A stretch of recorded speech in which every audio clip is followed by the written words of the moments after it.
Halo teman-teman, pernah gak sih rebahan tapi kepala justru sibuk mikirin hal-hal yang belum tentu kejadian? Mau tidur tapi isi pikiran muter terus kayak lagu lagi rusak. Itulah overthinking. Capeknya gak kelihatan tapi efeknya terasa banget. Overthinking itu bukan cuma mikir terlalu banyak, tapi ketika pikiran kita muter-muter tanpa arah, sampai susah fokus, susah tidur, bahkan susah bahagia, kita mikirin hal-hal yang belum terjadi, nyesel sama yang sudah lewat, atau takut sama yang belum tentu datang. Menurut Psikologi Today, overthinking sering muncul saat kita merasa kehilangan kendali dalam hidup. Tanda-tandanya bisa bermacam-macam. Ada susah tidur, jantung sering berdebar, gak bisa fokus kerja, atau terus-menerus mikirin bagaimana kalau aku gagal, bagaimana kalau dia marah, bagaimana kalau semua salah, dan bagaimana lainnya. Yang terus diulang-ulang.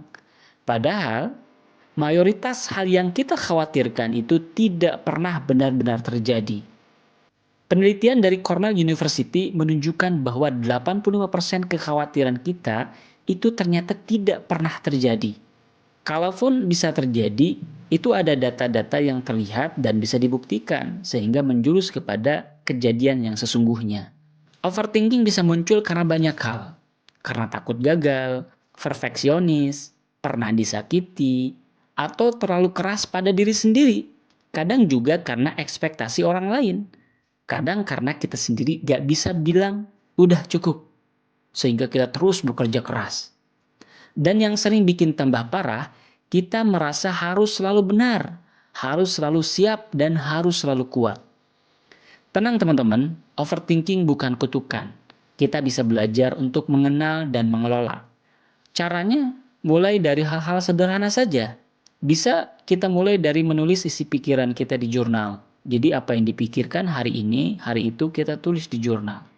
Kemudian kita bisa menjauhkan diri dari sosial media. Karena dipungkiri atau tidak, sosial media saat ini lebih banyak dampak negatifnya. Terlebih ketika lihat orang lain mungkin lebih sukses, lebih baik, lebih sejahtera, dan lain sebagainya. Sehingga dalam diri kita merasa bahwa diri kita gagal dan seterusnya. Itu juga punya peran terhadap overthinking dalam diri kita. Padahal kita tahu ya, yang ditampilkan di sosial media itu bisa jadi tidak sesuai dengan kondisi sesungguhnya. Karena yang ditampilkan adalah yang baik-baiknya saja. Yang buruknya, yang sedihnya tentu tidak diperlihatkan ya. Ada fakta menarik, latihan pernafasan itu bisa menenangkan saraf dalam 1 menit. Ada teknik pernafasan namanya 478. Nanti saya coba spill videonya di deskripsi ya, agar teman-teman bisa mulai mempraktekkan. Jadi teknik 478 itu adalah teknik 4 detik tarik nafas, 7 detik kita tahan, dan 8 detik kita buang secara perlahan. Teknik 478 ini bisa menenangkan sistem saraf dalam 1 menit. Teman-teman silakan bisa coba nanti ya. Teman-teman, overthinking itu bukan tanda kita lemah ya. Itu tanda bahwa pikiran kita butuh istirahat.